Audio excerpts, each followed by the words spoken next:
How to fix and solve login problem on CapCut application. Hi everyone, this is Kate here and welcome back to the channel. And on today's video we will learn how we can fix if you're facing login problems on CapCut application. So without further delay, let's get started. First and foremost, check your internet. Make sure that you have strong Wi-Fi or mobile data. You could try to switch between your Wi-Fi and your mobile data and check whether that will help you or not.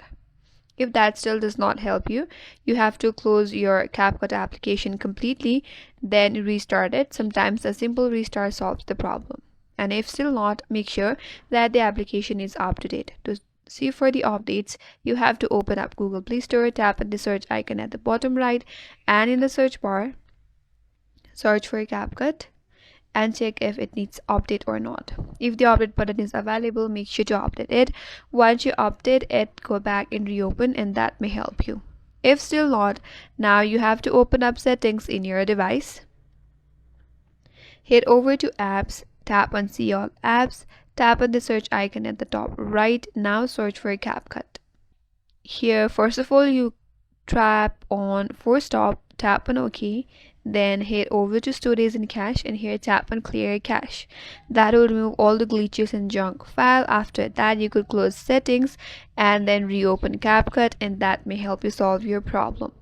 If still not, and if you're still facing problem during your login, make sure that you have entered your correct email or phone number and password. If you forgot it, you could also reset it. And if that still does not help you, you could also use another login method. CapCut supports login with TikTok, Facebook, Google. So try to switch methods if one does not work. And if still none of this problem helped you, then uninstall CapCut from your device. Tap and hold on it and head over to app info. Once you're here, tap on uninstall.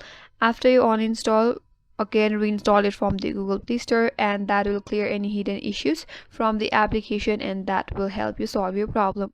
So that's all for today's video. Hope this video was helpful, and if you're new to our channel, consider subscribing. Thanks for watching and stay tuned for more videos.